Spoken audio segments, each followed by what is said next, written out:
you might actually start thinking, man, the market is watching you. And as soon as you jump in, the market wants to do the opposite. It has nothing to do with you, I promise. It's just the nature of a bear market. And that's the part that people don't know, people don't talk about, people don't experience, you know?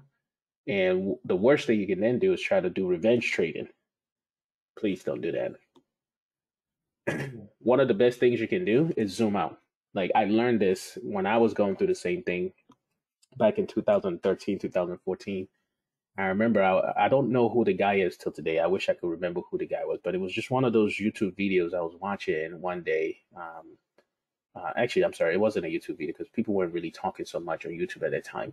It was a guy, it was a webinar. This was when, I was attending where I don't attend webinars anymore, but back then I was attending a webinar and I can't remember who the guy was. But anyways, I attended this webinar and he said something. He said, if you find that every time you enter a trade, it goes against you, bullish or bearish, doesn't matter.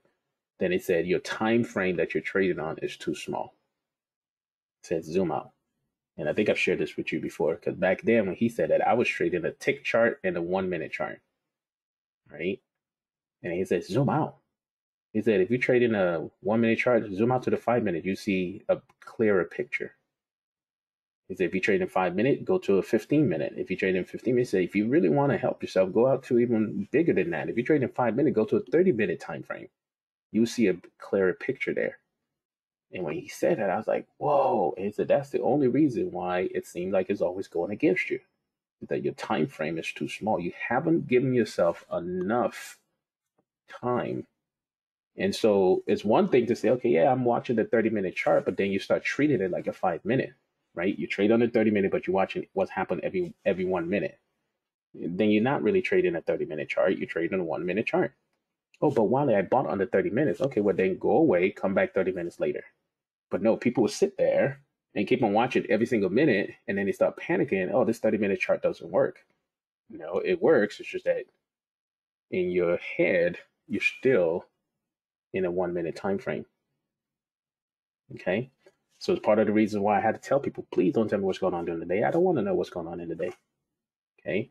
And so I zoomed out and I said, wow. So I went to the 30 minutes and I said, wait a second, what if the 30 minutes was much clearer than 1 minute? What if I went to the 1 hour chart? And at that time, it was like, whoa, you don't go to the 1 hour chart. That's so far out. And then I saw that and I was like, wait a second. Well, how far can we go? If the 1 hour is so much clearer, what if I go to the daily chart? And I remember going to the daily chart. I was like, you got to be kidding me.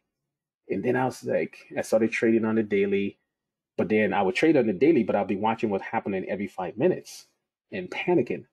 And I said, wait a second, let me zoom out to the weekly. And I was like, whoa, this is so much easier. And I was like, wait a second, let me go to the monthly. He's like, you've got to be kidding me. Look at what happened. And if you look at this monthly right now, if you started shorting over here in February or even right here, is the market doing well for you?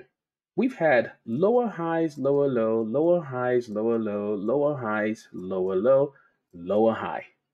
It's doing exactly what we want it to do. But if you're watching this every single day, you are going crazy, right?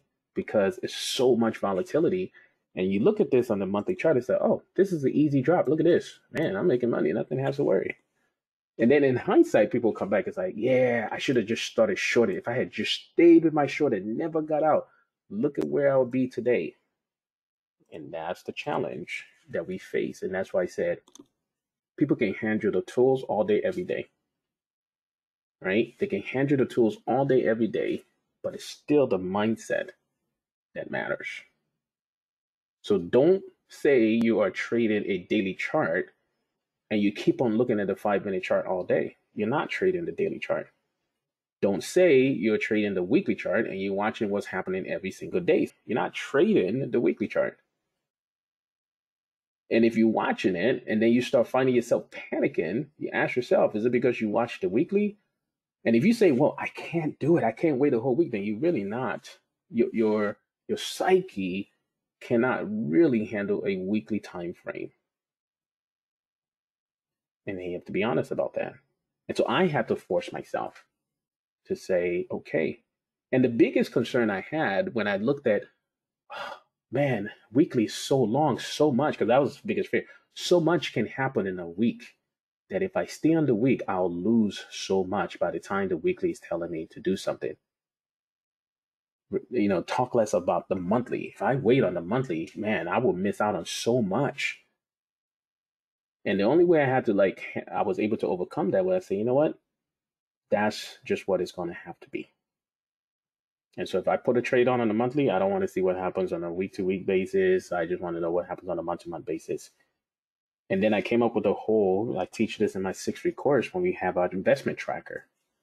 The investment tracker is to kind of help me manage my trade on a week to week basis. That's it. Outside of that, I don't want to know anything else that's going on.